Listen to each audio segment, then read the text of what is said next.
Bonjour à tous, donc on se retrouve donc pour l'avant-dernière update lecture du mois d'avril.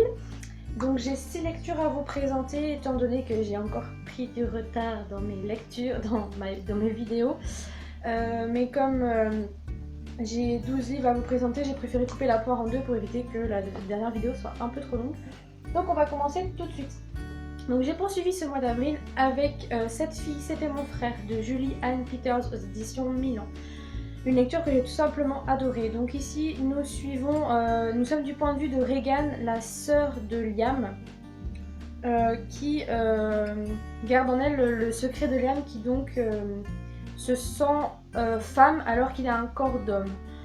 Donc personne dans son entourage, dans sa famille, dans ses proches n'est au courant du secret de Liam, mis à part Regan qui est en fait tombée sur lui par hasard au moment où il s'habillait en fille.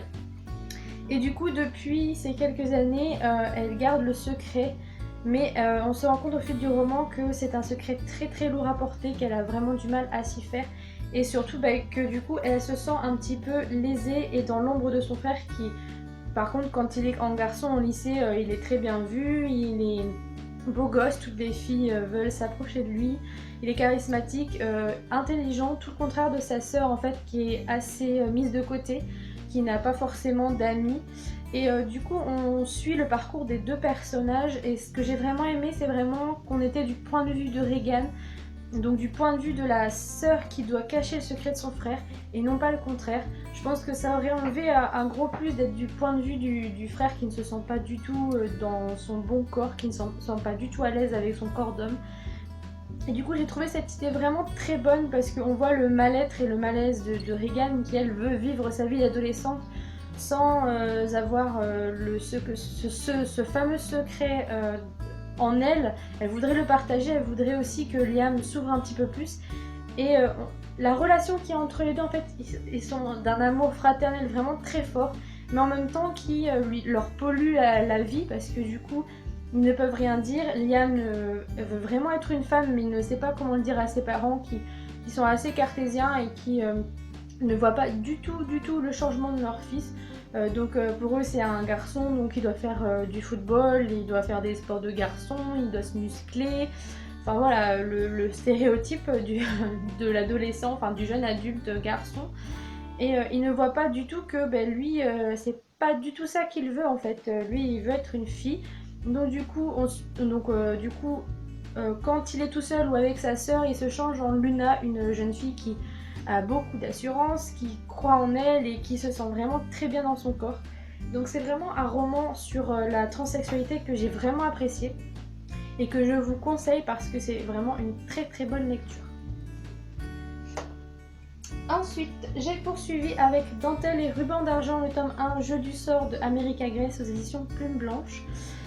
Donc je sors assez mitigée de ce roman, même si en général j'ai bien aimé. La plume de l'auteur est vraiment très belle, très poétique. On voit presque la neige tomber parce qu'évidemment ça se passe en hiver.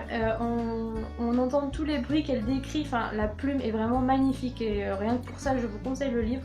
Cependant, l'histoire, j'ai eu un petit peu de mal. Donc ici, on se retrouve à Fort Willbrook, une ville qui est en hiver perpétuel, enfin hiver éternel. Et du coup, on suit William qui doit s'occuper d'une jeune fille, Wendy, qui a eu un passé assez tumultueux, pour ne pas vous raconter la suite. Et du coup, ils vont se rapprocher, ils vont devenir amis et évidemment, plus. Et du coup, le destin funeste va s'enclencher et on va suivre justement ces personnages. Donc, du coup, ce qui m'a le plus gêné, moi, c'est le dialecte des personnages.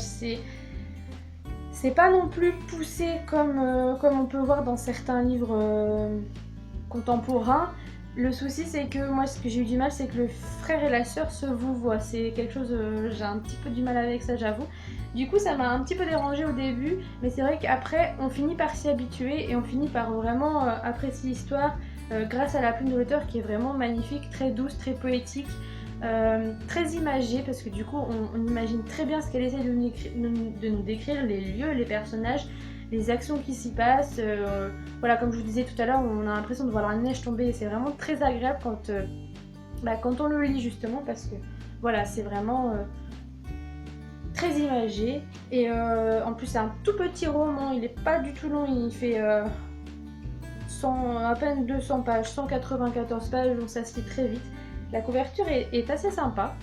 C'est pas non plus ma préférée des éditions, mais je l'aime bien quand même. Donc voilà, c'est une lecture que je vous conseille pour la plume parce qu'elle est à découvrir, parce qu'elle est vraiment très belle.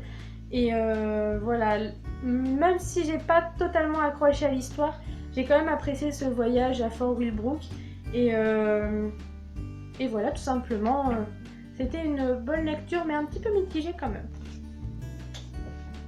J'ai ensuite poursuivi avec le tome 3 et la fin d'une série que j'attendais avec tellement d'impatience. Il s'agit de l'Élite tome 3, dernière épreuve de Joël Charbonneau aux éditions Milan, collection Macadam.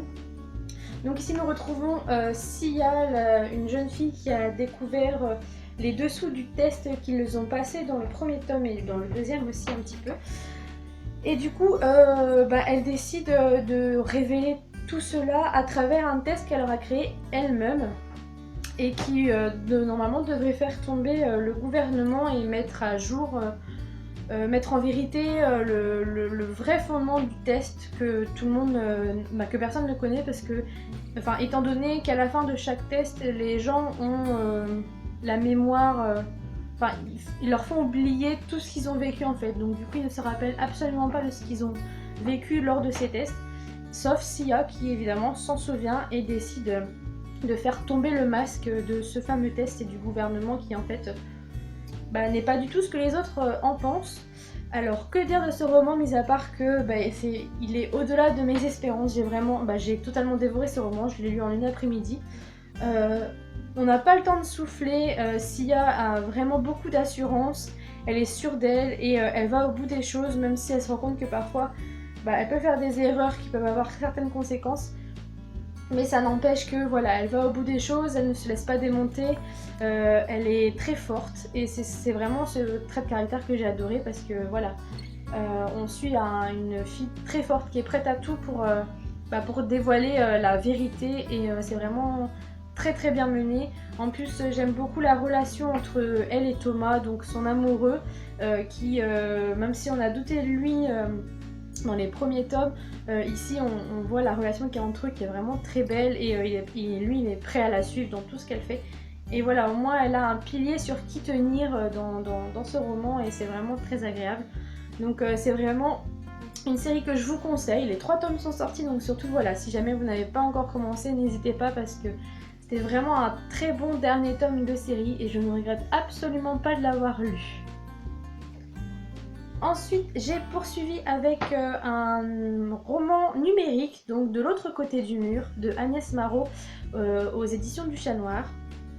Donc ici, nous suivons Cybèle qui est dans une école de danse assez particulière en fait, parce que la danse est en fait un don. Enfin non, elle n'est pas dans une école de danse, elle est dans une école de don et elle pratique la danse. Donc en fait... ces filles-là ont une particularité, c'est que la passion qu'elles font, donc que ce soit la danse, le maquillage, la peinture, la cuisine, leur permettent d'être en communion totale avec la nature. Ce que nous on n'a pas forcément. Et donc du coup, Cybèle, elle est fan de danse. Le souci c'est qu'un jour une de ses partenaires va la toucher et du coup elle va perdre son don et donc du coup cette communion avec la nature, elle va être mise à l'écart de ses sœurs par les mères supérieures et jusqu'au jour où elle va rencontrer un garçon assez mystérieux dont je ne vous dirai pas le prénom pour ne pas vous gâcher la surprise, qui va lui ouvrir de nouvelles portes, même si au début elle ne le croit pas parce que pour elle déjà les garçons ça n'existe pas parce que là où elle habite il n'y a que des femmes, que des filles. Donc du coup au début elle sait pas que c'est un garçon, donc c'est assez rigolo parce que du coup son innocence nous fait sourire et du coup comme elle connaît rien, on a envie qu'elle en apprenne beaucoup plus et c'est ça qui est rigolo parce que elle est innocente, elle pose des questions vraiment très très bêtes pour nous, mais qui ont un gros sens pour elle, parce que comme elle ne comprend rien, forcément elle va poser des questions un peu idiotes qui nous font plus sourire qu'autre chose.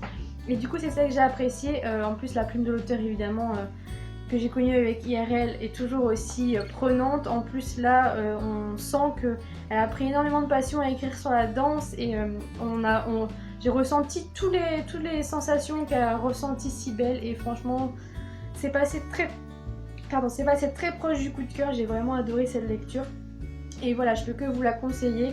Donc du coup Cybèle va apprendre de nouvelles choses, sur le monde, sur les gens, et voilà, elle va changer d'avis sur beaucoup de choses, et du coup on va voir ce cheminement, cette évolution qui se fait petit à petit.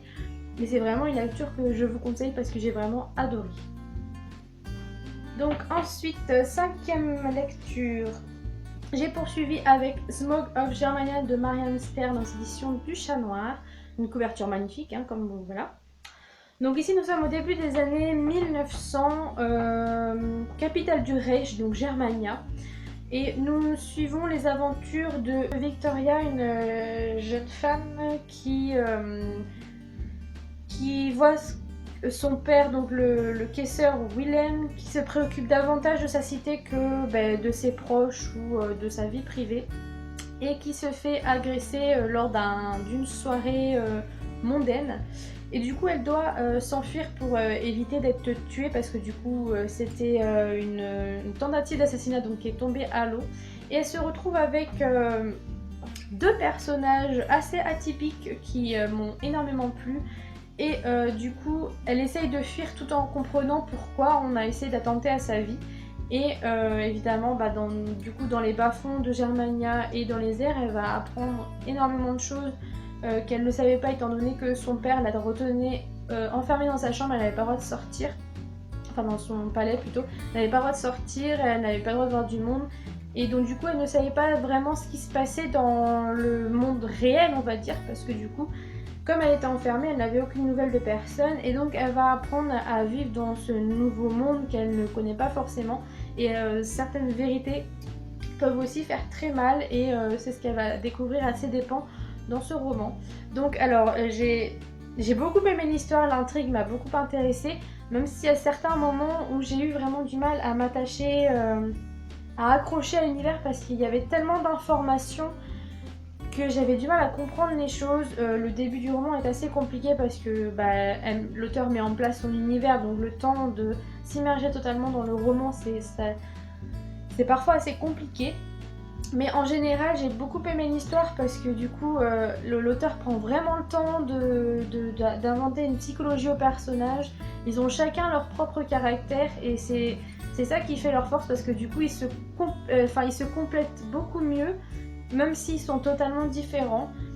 Quant à l'intrigue en elle-même, j'ai trouvé que voilà, il y avait vraiment des bonnes idées, que c'était très bien travaillé, et que voilà, c'était vraiment original, et que c'est le premier roman dans ce genre-là que je vois, qui est vraiment très original. Il y a des inventions assez particulières qui m'ont beaucoup plu.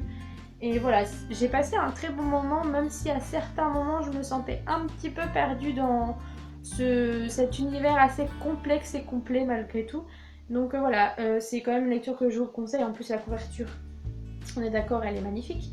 Donc voilà, je vous conseille cette lecture. Et donc la 6e et dernière lecture pour cette vidéo, il s'agit d'un recueil de nouvelles. Donc le Lamento des ombres des enfants de Walpurgis, donc toujours aux éditions du Chat Noir. Voilà, une couverture que j'aime vraiment beaucoup, elle est très sympathique. Donc je vais pas vous faire un résumé de toutes les nouvelles, parce que du coup ça prendrait beaucoup trop de temps. Vous avez ma chronique où là par contre je vous résume chaque nouvelle avec mon avis assez détaillé de chaque nouvelle. Donc surtout n'hésitez pas à aller voir la chronique qui est en ligne sur le blog.